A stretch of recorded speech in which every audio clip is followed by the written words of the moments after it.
Okay, students. Still, we are just learning about the this integration. Differentiation we have done. We are learning about the integration, isn't it? In the course of learning.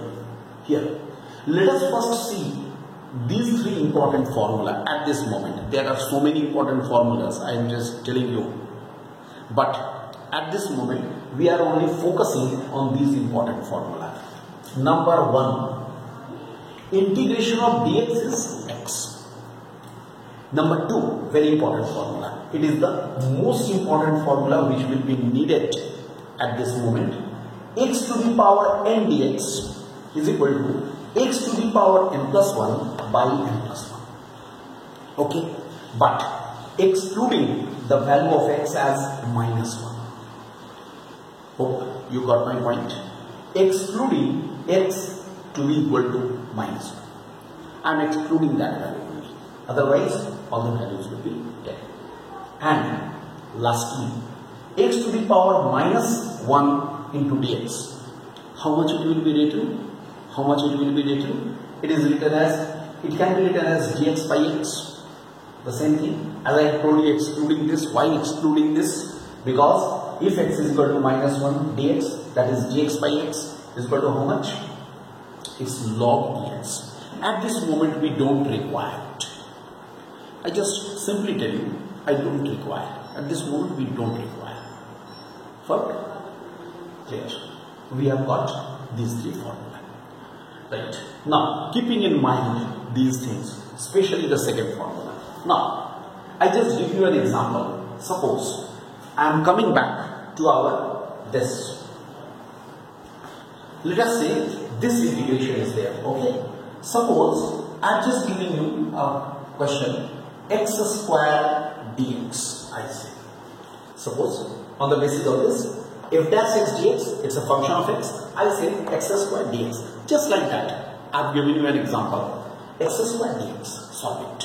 What you will do? You will say, okay, I will go for the second formula. How much it should be? It should be x to the power 2 plus 1 by 2 plus 1 plus c, means answer will be x cubed by 3 plus c. Simply, you will say, yes sir, this is the formula. Or this is the solution. Well, correct solution. Now, I will tell you later on how this constant of integration can be determined, because C is just like that. In mathematics, you will see those who are having mathematics, they will see in maths, in case of the integral calculus, how to evaluate this and how it can be. It can be evaluated with the help of a condition. What is that condition called? That condition is called the boundary condition. How the boundary condition will be applied, I will tell you later on. Leave it at this moment. Follow? This is the way how the indefinite integral can be solved. Okay. Obviously, C is an unsolved part which is to be solved by using the boundary condition. Unsolved means unevaluated value. Its value is to be evaluated. By using the boundary condition, we have to evaluate it. Fine. Leave it. Now, next one. I am coming here. I think you have written this formula, so no problem. I'm better I check it like this. Here. Say this one. Again, I take the same. I take x square dx, but I solve it with the help of the indefinite, with the help of this concept. Right? With the help of this concept, how it will be solved?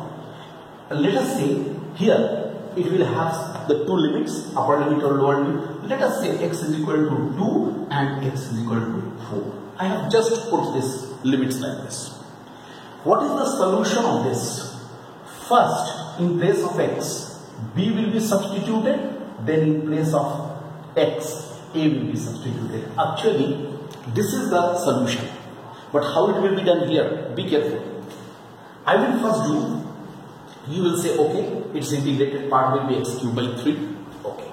I will say, fine, you are correct, x cubed by 3. then I will keep it in the square bracket. X is equal to 2 to x is equal to 4. Look, it will be put like this. Just we are going parallel to it. You just focus on this. We are going parallel to this. Just like this here. X cube by 3 here in the square bracket. X is equal to 2 to x is equal to 4. Fine. That will be written as first in place of the variable upper limit means what? 4 cube by 3 minus 2 cube by 3. Look, am I clear? In place of x, first upper limit has been substituted, then minus lower limit has been substituted. I have done the same thing. Upper limit has been substituted, lower limit has been substituted. Whatever is the answer, because I am not given this question like that. I have just given whatever was in my mind. I have given you. Now you can get the evaluated well-defined value. Well-defined value. I think you got the difference between this method and this method. In this method, you are still getting C to be unevaluated. You are not knowing its value. Its value is to be found out by the boundary condition. But here, what we are getting? We are getting the well-defined value. This is why in physics we mainly use the definite integral. Understood? This is why in physics we use definite integral. We don't use indefinite because in that there is a hassle. Hassle is this: we have to determine the value of C with the help of the boundary condition. That is a problem. But in this we are getting the evaluated value. So I will tell you when I will discuss now the equation of motion. We will see that we will have the definite integral, not the indefinite. Alright? I hope children you have understood. Now in our next lecture I am coming to the equation of motion. Alright?